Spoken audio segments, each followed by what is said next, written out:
BJP's Meerut candidate Arun Goel is with us. Arun ji, this is a new inning that you are playing, and what is the message in the beginning that you would want to give to the voters today in your constituency?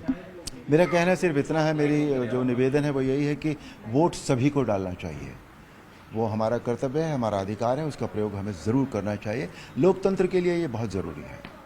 You've been traveling across Meerut, आप हर जगह घूम रहे हैं। किस तरह की चुनौतियां हैं, क्या ऐसी लोगों से बातचीत आपको हुई जो आपको पता चला कि ये सब चीज़ें मेरठ के लिए ज़रूरी हैं, जो आपके टेन्योर में इम्पोर्टेंट रहेंगी? देखिए, आज हम उस विषय पर चुनौतियों की बात हम आज ना करें, आज है बात वोट डालने की।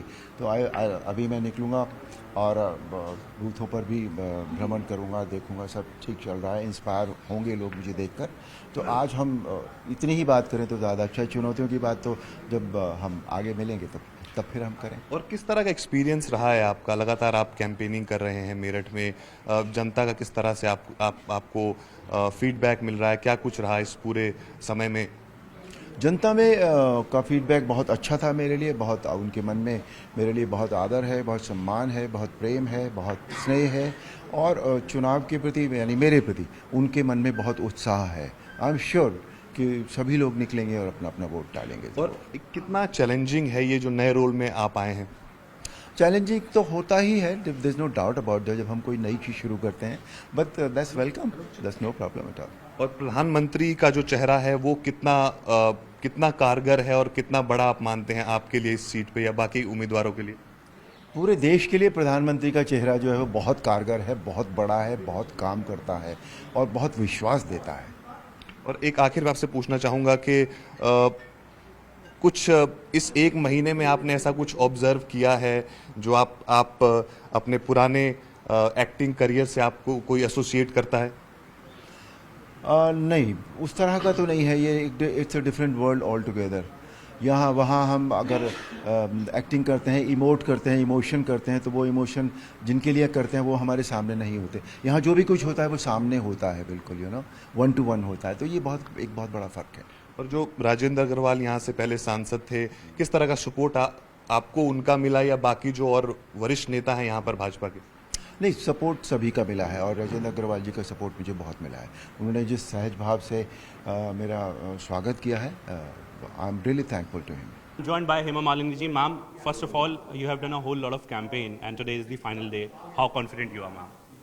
I'm very confident because people have shown a lot of love and respect for me. So, and they are very happy with my work and they are very happy that I am going to be here for next 5 years. So I'm confident that they will definitely vote for me. Ma'am, opposition is somewhere promoting that Hema Malini is someone who is an outsider and she is not at all interested in engaging with people of Mathura. See, उनका कहना वो कहेंगे वो engaging with the people ज़रूरत क्या है मुझे? I don't have to engage myself and sit here. I come to work. काम जो करना है मेरा काम, यहाँ से जो मैसेज है, जो काम है वो उसको ले जाके मुझे वहाँ मेरे मंत्रालय में सब बताना है कि ये शाम होना है। वो काम करना है कि यहाँ बैठे रहूँ मैं? फ़ायदा नहीं है ना। अगर मुझे देखना है तो अगर as an artist they want to see, they can see me in YouTube. Ma'am, anti-incumbency, do you think is one factor that can affect your performance? Because when we talk about margins, so in 2019 there was a sharp decline. Do you think this time you're going to perform better, ma'am? Definitely इस phase में तो बहुत अच्छा चल रहा है अभी तो। What I am hearing is very good. I am going to go out and see now. All right. So Hema Malini clearly confident that this time she is going to win and margin in fact is going to be very, very high. Right now is incumbent MP from Noida, sir. This is the third time that you are going into the polls. What are your expectations this time around and what would you like to tell to your voters this time? See, the third time, people of this nation has made up their mind to re-elect Prime Minister Narendra Modi as their Prime Minister on the basis of that he is the person who has earned faith of the people, 140 crores people of this nation, whether it is development, whether it is poor people's uplifting, and all this he has proved that he is a leader and he is a family member, he is a mentor. So I think people have accepted him, and that is the way that how Prime Minister wants to take this nation to the dream of declaring it as not as a developing but as a developed country. Sir, this morning a video was also released by the Bharatiya Janata Party in which yet again it is being claimed that Manmohan Singh had made this statement that minorities have the first right on the resources of the country. How do you see this and how big a political issue is this, sir? I think from a Prime Minister and from a party, this statement is ridiculous. Why?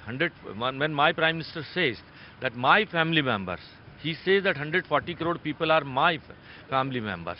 So how can you differentiate between on the basis of caste and religions? If at all Prime Minister takes this, that if at all some priority to be given, it is to be given to the poor. And poor has got no caste. Sir, my last question, what is your message to your voters, since we saw that this time around, especially in the first phase, there was a very low voter turnout, not a very low, but a low voter turnout that had come up if you look at the history. This time around, what do you expect and what is your message to the time, voters? I think people, in the last phase, first phase before this, I think this voting percentage was slightly less, but this will be taken care in this phase. People have, last time this crop harvesting was at peak, and that was the reason.